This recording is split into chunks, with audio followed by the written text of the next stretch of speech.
انزلي انزلي انزلي. جدع جدع، اوه جدع.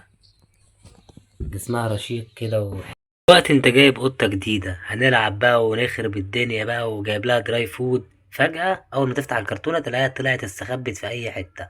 هو ده اللي حصل تحت، أقسم بالله من حوالي كام ساعة أول ما جبتها ودخلت جريت تحت الركنة، جبتها بالعافية. انت بقى في الموقف ده هتعمل ايه؟ هتسيبها انت بقى براحتها؟ خليها بقى تحس ان المكان امان، تبدأ تطلع لك لوحدها، هتلاقيها بدأت تحس بالأمان شوية. حط لها الأكل، الأكل هو كلمة السر. أول ما تحط لها أكل بره المكان اللي هي قاعدة فيه، فراخ بقى، دراي فود، تونة، أي حاجة ريحتها نفاذة، هتلاقيها طلعت تجري على الأكل بسرعة. بالذات لو أنت جايبها وهي جعانة، وده اللي حصل معايا. حطيت لها الأكل، اطمنت، طلعت من مكانها. بلاش يا جماعة أي أصوات عالية.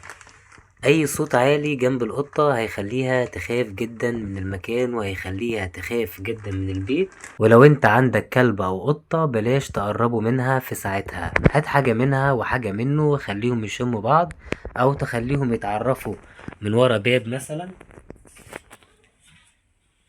او تخليهم يتعرفوا من ورا باب، او من ورا ستارة، او من جوه الكرتونة، لغاية ما تحس انهم خدوا على بعض شوية، وبعدين تبقى تطلعهم يعيشوا مع بعض عادي. بس انا عن نفسي بس انا عن نفسي مش بعمل كده. ليه؟ لان ضامن القط اللي عندي، فاروق اللي عندي، مش بيأذي اي قط خالص. بص. خايفة خايفة جدا. بصوا. لسه يا جماعة لازم القطة تاخد لها يومين تلاتة على الأقل في المكان، عشان بس تعرف عشان تحس ان المكان ده امان، وتبدأ انها تتعايش عادي. بص، هي علامة اللحس دي علامة كويسة، انها بدأت تستقر شوية، بدأت تحس ان مفيش حد هيضربها. هي خايفة، بس على الاقل انا مفيش حد هيضربني. شوفي نفسك في المراية. يلا انزلي انزلي انزلي. جدع جدع، اوه جدع. دي اسمها رشيق كده وحلوة. بصوا بصوا بصوا، تطلع تجري. بصوا هتستخبى فين. بصوا، شايفين؟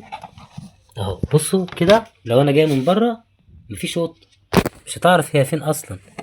وبالذات لو خافت جدا مش هتصدر اي اصوات. الحته دي لو عرفت ده ضيقه، لو عرفت تدخل فيها مش هعرف اطلعها. المشكله بقى لو انت جايب قطه كبيره، القطه الكبيره انت ما تعرفش سلوكها ايه، فابعد عنها الاطفال. تعامل معاها بحذر شويه، عاملها بالراحه، بلاش ضرب او عنف. بالذات الكيتن يا جماعه بلاش ضرب او عنف. برضو الكيتن بلاش اول ما تجيبه تخلي ابنك او بنتك الصغيرة تجري عليه بسرعة، لان دي حاجة خطيرة جدا. ممكن يخربشه، ممكن يعضه، هو خايف ومتوتر. طب هيعض ليه الطفل او يخربشه ليه؟ لان الاطفال بيتعاملوا بغشامة شوية مع القطط. الاطفال بتتعامل بغشامة شوية مع القطط، فاكيد اكيد اكيد هيأذيه. حبيبتي، ايه العسل ده يا بت؟ ايه ده؟ بشرة خير. اول ما اجي العب لها كده بتخرخر. سامعين صوت الخرخرة؟ كده الدنيا بقت تمام. كده انت مبروك عليك القطة. اول ما تبدأ تعمل معاك الصوت ده، هي كده بتحس بالامان، بتحس بالاستقرار مع الاكل اللي انت هتاكله لها، مع النومة الهادية اللي انت هتنيمها لها. تاني يوم اقسم بالله هتمشي تكسر لك كل حاجة في الشقة ومش هتعرف تلمها. باختصار، تجيب قطة ولا لا؟ طبعا لازم تجيب قطة. ولو عندك قطة هات التانية. لوكا مش لاقي حد تلعب معاه، فاروق عمال يضربها ومبهدلها، فجبتها عشان خاطر تلعب مع لوكا من سن بعض. وهنعمل بقى فيديوهات بقى تكسر الدنيا. قولوا لي بقى في التعليقات قولوا لي بقى في التعليقات نسميها ايه.